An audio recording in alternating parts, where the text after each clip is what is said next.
భయ్యా, నా జీవితంలో ఏనుగుని ఇంత దగ్గరగా ఇంత క్లోజప్ లో చూస్తానని నేను కల్లో కూడా అనుకోలేదు భయ్యా. ఈ ప్లేస్ ఎక్కడో వీడియో చివర్లో చెప్తాను మీకు. ఏలా టౌన్ లో ఫస్ట్ చెక్అవుట్ చేసి ఒక మంచి ఇంగ్లీష్ బ్రేక్ఫాస్ట్ తినేసి ఇక్కడ చూస్తున్నారు కదా, ఈ పెద్ద జలపాతమే రావణాసురుడి వాటర్ ఫాల్స్ అంట. నెక్స్ట్ నేను వెళ్లే ప్లేస్ వచ్చి నేషనల్ పార్క్ అన్నమాట. ఇది ఒక సఫారీ రైడ్. టికెట్ ఎంట్రీ వచ్చేసి 2500 రూపీస్.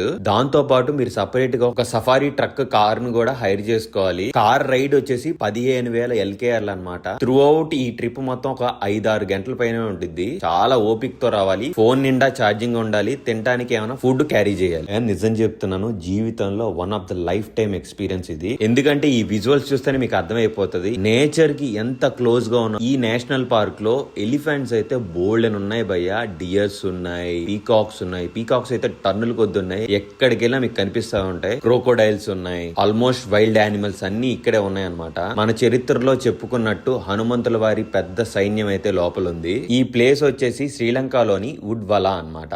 ఇప్పటిదాకా మీరు కొండలు కోనలు చూసారు. రేపటి నుంచి శ్రీలంకలోని సౌత్ సైడ్ బీచ్ వైబ్స్ చూస్తారు. మ్యాడ్ ఉంటాయి. వీడియోస్ కావాలంటే ఫాలో అయిపోండి.